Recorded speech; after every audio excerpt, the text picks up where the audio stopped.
My name is Evelyn Carter, and until I was 31 years old, my family believed my greatest talent was disappointing them. My father owned Carter Global Infrastructure, a company whose name was stamped on bridges, airports, hotels, and skylines across 3 continents. And he liked to remind everyone that every beam of steel standing in the air carried a piece of our family's reputation. My older brother Daniel was the heir everyone admired. My younger sister Vanessa was the glamorous face of the company, and I was simply the quiet daughter who asked too many questions and cared more about blueprints than boardrooms. My father called me sentimental. My mother called me difficult. And together they spent years arranging my future as though it were another corporate acquisition waiting to be signed. They had already selected the man I was supposed to marry, Victor Langston, the polished son of another billionaire whose smile belonged on magazine covers and whose handshake always felt like he was measuring the value of your watch before your character. They spoke about our marriage the way bankers discuss mergers, never once asking whether I loved him, because love had never been considered a serious business strategy in my father's world. Then I met Noah. He wore faded jeans, heavy work boots, and spent most of his days restoring old wooden boats in a weathered shipyard on the edge of the harbor. His hands were rough, his fingernails were permanently stained with varnish, and he smiled with the relaxed confidence of someone who had absolutely nothing to prove. The first time we met, I was inspecting a damaged marina after a storm for an engineering firm that had hired me as an independent consultant. While everyone else argued over paperwork, Noah quietly pointed toward a cracked support column and asked if anyone had noticed the hidden fracture beneath the tide line. He was right. He didn't show off about it either. Instead, he handed me a flashlight and climbed down beside me without asking who I was or what family I came from. We spent 3 hours crawling beneath weathered docks discussing engineering, woodworking, ocean currents, and why buildings lasted longer when people respected the materials instead of trying to impress investors. Before I left that evening, he looked at me and said something nobody in my family had ever asked. "When nobody's watching," he said, "what kind of things do you dream of building?" I didn't answer immediately because nobody had ever cared enough to ask the question. We started seeing each other after that. Small diners instead of luxury restaurants, walks along the harbor instead of charity galas, Saturday mornings repairing broken benches, in the marina instead of attending networking brunches. I never had to pretend around Noah. He didn't care about my last name. He cared whether I was tired after work, whether I'd eaten lunch, and whether the bridge design I was sketching in my notebook made me happy. 6 months later, he proposed beside the oldest lighthouse on the coast. The engagement ring wasn't purchased from an expensive jeweler. He had designed it himself using reclaimed platinum from an antique compass and a sapphire he'd inherited from his grandmother. It wasn't perfect. It was better than perfect because every scratch and every curve existed for a reason. I said yes before he finished asking. The storm arrived 2 days later when I told my parents. My father didn't yell immediately. He simply stared across his office, fingers folded together, studying me the way architects study structural damage before deciding whether the building is worth saving. Finally, he opened a folder that I hadn't noticed sitting on his desk. Inside were photographs of Noah leaving the shipyard, tax records, property reports, business licenses, even satellite images of the small workshop where he restored boats. "A carpenter," my father finally said, his voice almost amused. "You expect me to believe the Carter name ends with a carpenter?" "He's more than that," I answered quietly. "To you, perhaps," my father replied. "To the rest of the world, he's a man covered in sawdust." My mother sighed, dramatically from the leather sofa. "Evelyn," she whispered, "people will think we've failed as parents." I almost laughed because that sentence explained our family better than years of therapy ever could. They weren't worried about my happiness. They were worried about appearances. Father slid another document toward me. It was a marriage agreement between Victor, Langston, and me, already drafted by lawyers who apparently assumed my opinion was a minor administrative inconvenience. "You're going to marry Victor," he said calmly. "You'll thank me in 10 years. I pushed the papers back across the desk. "I'm marrying Noah." His expression changed instantly. The warmth disappeared from his eyes like sunlight leaving a room. "Then understand something very clearly," he said. "The moment you marry that man, you stop being a Carter in every way that matters." I stood without another word. As I reached the door, he spoke again. One more thing, I turned. When your little romance falls apart and you come back asking for help, don't expect this office to be waiting. I walked out without answering because some conversations are already finished before the last sentence is spoken.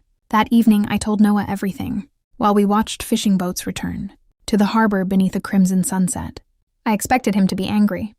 Instead, he listened quietly until I finished. "Does it change anything?" he asked. "No." "Good," he smiled, "because it doesn't change anything for me either." There was something unusual about the way he said it, calm, certain, almost as though he'd already expected this conversation months before it happened. Looking back now, that should have been my first clue that Noah's life wasn't nearly as ordinary as everyone believed. Every few evenings, his phone rang with calls he always answered outside. Sometimes I overheard strange conversations about international shipping contracts, executive meetings, board approvals, and investment schedules that sounded nothing like the work of a man restoring fishing boats. Whenever I asked, he'd smile and simply say it's some old business I haven't completely walked away from yet.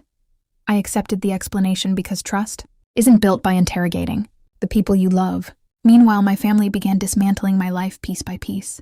My company consulting contract mysteriously disappeared. Invitations stopped arriving. Friends I'd known since childhood suddenly became too busy to answer messages. Credit cards attached to family accounts stopped working without warning. My mother sent a single text, saying, "It's never too late to make the right decision." Never replied. Instead, I found more engineering projects through independent firms, accepted smaller contracts, rented a modest little house overlooking the marina with Noah, and discovered something unexpected. Peace. Real peace. The kind that arrives when nobody is grading your existence against a balance sheet. Every evening, Noah came home smelling of cedar wood and seawater, and every night we planned futures that belonged entirely to us. I thought I knew exactly who I'd married. I thought my father knew exactly who he'd rejected. Neither of us realized that within a year, the biggest business announcement in the country's maritime industry would force every powerful person in that glittering social circle into one ballroom. And when the mysterious billionaire behind the world's fastest-growing luxury shipping empire finally walked onto the stage to reveal himself for the first time in public, my husband would step into the spotlight while my father sat frozen in the front row, finally understanding that the carpenter he had humiliated wasn't merely rebuilding old boats. He owned the company that controlled the future of my father's entire billion-dollar waterfront empire. My wedding day arrived beneath clear autumn skies, and for a few quiet hours, I honestly believed my parents might simply choose silence over cruelty. Noah and I had planned a small ceremony at an old stone chapel, overlooking the harbor where we'd first fallen in love with the rhythm of ordinary life. We invited barely 60 people, most of them co-workers, neighbors, craftsmen from the marina, and a handful of friends who had stayed loyal after my family's quiet campaign to erase me from their social circles. The flowers were simple white lilies mixed with wild greenery gathered from the coastline. The music came from a local string quartet, and every detail reflected the kind of life Noah and I wanted to build together. Honest, practical, and beautiful without trying to impress anyone. Then my father arrived. He hadn't simply accepted the invitation. He had rewritten the entire event. Behind him came nearly 200 guests I had never invited. Politicians, investors, executives, magazine photographers, charity board members, celebrities, and business partners who treated weddings like networking opportunities. Expensive black cars filled every parking space around the chapel. Security guards appeared at every entrance, and reporters suddenly waited outside the gates because someone had quietly informed them that the Carter family would be making an important announcement. My stomach tightened the moment. I saw a large welcome sign standing beside the entrance. It displayed elegant gold lettering reading, "The Carter family celebrates the future, not our names, not our marriage." My father had transformed our wedding into another corporate event. Inside the reception hall, things became worse.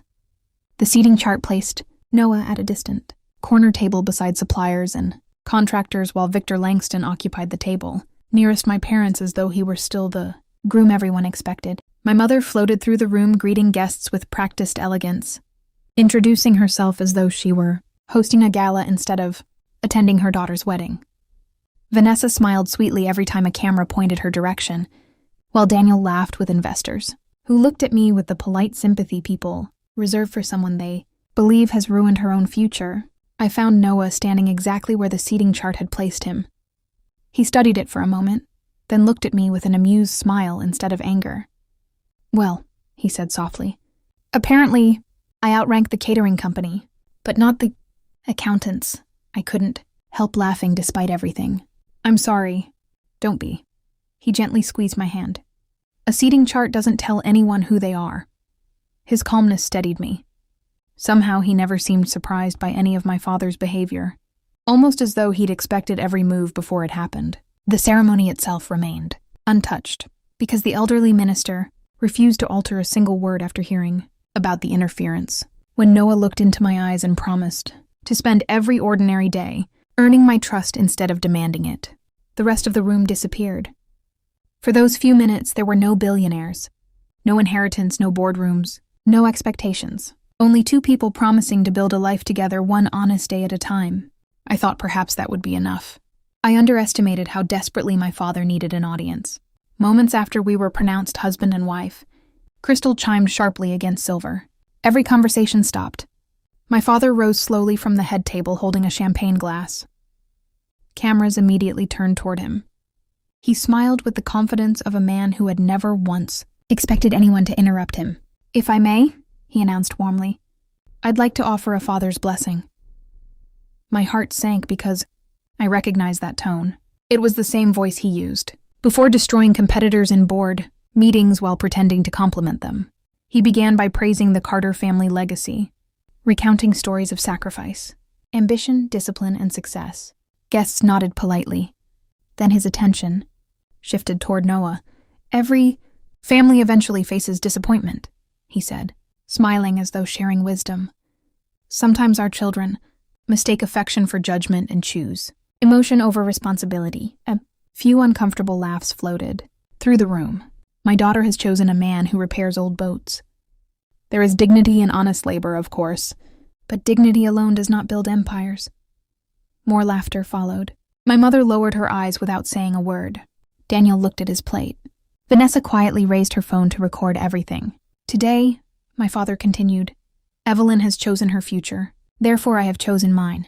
Effective immediately, she will receive no shares, no inheritance, no family trust, and no future role within Carter Global Infrastructure. She leaves this room today not as an heiress, but simply as the wife of a carpenter." Silence settled over the ballroom. Everyone waited for me to cry. Some guests even leaned forward expectantly, hungry for the spectacle. I felt my pulse racing, but I remembered something my grandfather used to tell me whenever a bridge shook during testing. "If the foundation is sound, let the wind embarrass itself." So I remained standing, calm. Beside me, Noah slowly rose to his feet. He adjusted his jacket, thanked the minister with a respectful nod, then looked directly at my father. "Mr. Carter," he said evenly, "thank you for making your position perfectly clear." My father smirked, expecting an apology or a plea. Instead, Noah smiled gently. "We'll build our own." 4 simple words. Not loud, not dramatic, just certain. Something unexpected happened then. An elderly gentleman, seated near the back of the room, quietly stood and inclined his head toward Noah with unmistakable respect. Moments later, another guest did the same. Then a third. I noticed several people exchanging confused looks as though they recognized Noah from somewhere but couldn't quite place him. One distinguished woman wearing an understated navy suit whispered something to the man beside her before walking over and quietly congratulating Noah with surprising warmth. My father frowned for the briefest moment. It lasted less than a second, but I saw it. A tiny crack in absolute certainty. Noah returned to his seat, without another word, and reached beneath the table to hold my hand. "Everything all right?" I whispered. He nodded. "Better than all right." There was that strange confidence again. Later that evening, after nearly half my father's invited guests had departed in awkward silence, the wedding finally became ours again. The musicians relaxed. Children danced near the harbor windows. Noah and I shared cake with mechanics, teachers, fishermen, engineers, and neighbors who genuinely wanted us to be happy. No speeches, no performances, just laughter. While we watched the sunset over the marina, Noah turned to me. "One day," he said quietly, "you're going to understand why today happened exactly the way it needed." "What do you mean?" I asked. He hesitated before answering. Some truths only matter once people have already shown you who they are. Before I could ask anything else, his phone vibrated. He glanced at the screen, excused himself, and stepped outside toward the docks. Through the window, I watched him speaking calmly while staring across the water. At one point, he said, "Delay the acquisition until after the conference. No, don't inform the board yet. I'll approve everything personally. Acquisition? Board?" Those weren't conversations about restoring wooden boats. When he returned, I asked who had called. He smiled apologetically. Just unfinished business. I wanted to ask more, but something stopped me. Trust meant allowing people to tell their stories when they were ready. Still, that night, as we drove away from the reception beneath a sky full of stars, I couldn't shake the feeling that I had married a man, carrying a secret far larger than anything my father could possibly imagine, and somewhere across the country, executives were preparing for the annual Global Maritime Leadership Summit, where in exactly 5 months, the anonymous billionaire founder of the fastest-growing luxury shipping company in the world had finally agreed to appear in public for the very first time. My father had spent nearly 3 years trying to secure that man's partnership, never realizing the invitation to the summit had already been delivered. To the carpenter sleeping beside me, my hands stayed on the invitation long after. Noah finished speaking because some truths are so large your mind refuses to assemble them all at once. I looked from the gold seal on the envelope to the man sitting across from me in faded work clothes, the same man who still spent his Saturdays restoring fishing, boats and helping retired sailors repair broken docks without charging them a cent. "Tell me," I whispered. Noah took a slow breath. Oceanus Holdings started with one abandoned cargo vessel. I bought when I was 26. I repaired it myself because I couldn't afford a shipyard. One contract became 3, 3 became 20, and eventually we expanded into ports, shipping, luxury marinas, and coastal logistics. Somewhere along the way, people became more interested in my bank account than my opinions, so I disappeared from public life. I let the company speak for itself. I stared at him, replaying every strange phone call, every executive who had waited outside his workshop, every conversation about boards, acquisitions, and international contracts that I'd dismissed because I trusted the ordinary life we shared. "You never lied," I said quietly. "No," he answered. "I just never introduced myself with a balance sheet." I laughed through unexpected tears because somehow that sounded exactly like the man I'd married. "Are you angry?" he asked carefully. I shook my head. "No, I fell in love with the man who fixed old boats because he loved working with his hands. Finding out he also owns one of the largest maritime companies in the world doesn't erase the first part." He smiled with visible relief. "Good, because I'm still repairing Mrs. Collins' sailboat tomorrow morning." 6 weeks later, we arrived at the International Maritime Leadership Summit held inside the grand ballroom of my father's unfinished waterfront resort. Nearly 500 guests filled the room. Cabinet ministers, investors, journalists, ambassadors, CEOs, and business leaders from around the world mingled beneath enormous crystal chandeliers. Giant screens displayed elegant animations celebrating the future partnership between Carter Global Infrastructure and Oceanus Holdings, a partnership my father was already speaking about as though it had been signed. He spotted us almost immediately. To my surprise, he walked toward us, smiling warmly, clearly believing my mother had convinced me to reconcile before the cameras arrived. "Evelyn," he said loudly enough for nearby reporters to hear, "I'm pleased you've decided to come home." His eyes shifted toward Noah with polite dismissal. "I trust you're enjoying the event." Noah simply nodded. Before anyone could continue, the ballroom lights dimmed. The master of ceremonies stepped onto the stage. "Ladies and gentlemen," he announced, "for the first time in the history of..." Vanessa lowered her phone for perhaps the first time in years. Noah reached the podium and thanked the audience, with the same calm voice he used while ordering coffee or discussing boat repairs. He spoke about craftsmanship, responsibility, and respecting the people who actually build things. He thanked mechanics, engineers, dock workers, captains, welders, and designers whose names never appeared in newspapers. Not once did he mention my family. When he finished, the applause lasted nearly 2 full minutes. My father pushed through the crowd before anyone else could reach him. "Mr. Bennett," he said with sudden enthusiasm, extending his hand. "What an extraordinary surprise. We have so much to discuss regarding our partnership. Noah looked at the offered hand for a brief moment but didn't take it. "We discussed it already," he answered politely. My father frowned. "I'm afraid I don't understand. 3 months ago, our board unanimously rejected Carter Global's proposal." My father's confident smile faltered. "There must be some misunderstanding." Noah calmly shook his head.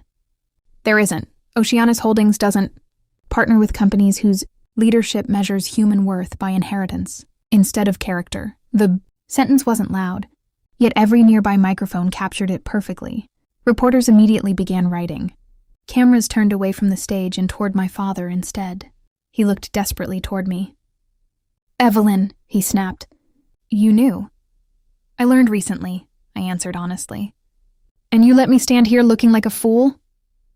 I remembered my wedding day. The champagne toast, the laughter. The cameras pointed toward me while he publicly erased me from his family. I answered quietly enough that only those nearest could hear. "You manage that part yourself." He opened his mouth, but no words came. Instead, I reached into my handbag and removed the small brass measuring gauge my grandfather had carried for decades while supervising construction projects. I held it between us. "Granddad used this every day," I said. "He always told me the wrong measuring tool gives the wrong answer." My father stared at the old brass instrument. "You spent your whole life measuring people by money, titles, and family names. That's why you never recognized the finest builder in the room, or your own daughter." Before he could answer, the chief project engineer approached carrying several official documents. "Excuse me," he said respectfully. "Ms. Carter, thank you again for personally certifying the observation pavilion. The inspectors approved everything this afternoon." Several nearby reporters immediately turned toward me. One asked, "You were the structural engineer for the pavilion?" I nodded. "Yes." Another reporter looked surprised. The signature building at Carter Harbor was certified by the daughter. Mr. Carter removed from the company? The silence that followed said everything my father couldn't. By sunrise the next morning, every major business publication carried 2 photographs side by side. One showed my father's wedding speech calling his daughter and her husband an embarrassment. The other showed the anonymous billionaire chairman of Oceanus Holdings standing beside the same daughter during the summit. Public opinion shifted almost overnight. Investors questioned my father's judgment. Board members demanded explanations. Carter Global survived, but the certainty surrounding my father's leadership never fully recovered. As for me, I returned to work Monday morning exactly as planned. My engineering firm continued growing. Noah still spent weekends restoring forgotten boats because success had never changed the things that mattered to him. Months later, my father arrived unexpectedly at our modest waterfront home. He looked older than I remembered. He stood awkwardly on the porch before finally speaking. I was wrong. There was no audience, no photographers, no executives, just 3 simple words carried by the evening breeze. I studied him for a long moment before answering. "Being wrong isn't the hardest part, Dad. Learning to become someone different is." He nodded slowly. "Do you think that's possible?" I looked toward the small workshop where Noah was patiently teaching neighborhood children how to repair a wooden rowboat. My grandfather had once told me that almost anything could be rebuilt if the foundation wasn't completely destroyed. "I don't know," I admitted honestly. "But if you're serious, start by building something with your own hands instead of your reputation." He looked at the workshop for a long time before quietly walking toward it. I didn't know whether he would succeed. Real change takes years, not speeches. These days, the brass measuring gauge hangs above my office desk, beside the framed engineering license my father once refused to help me earn. Every morning it reminds me that value isn't inherited, announced, or photographed. It's built one honest decision at a time. My husband still comes home smelling of seawater and fresh-cut wood. I still spend my days calculating loads that keep families safe. Together we've learned that the strongest structures aren't held together by money or pride, but by trust, respect, and work done well even when nobody is watching. My father once believed he could erase my future with a single public speech. What he never understood was that no one has the power to cancel a life built with your own hands. That's the funny thing about real foundations. Once they're strong enough, they keep standing long after the noise has blown away.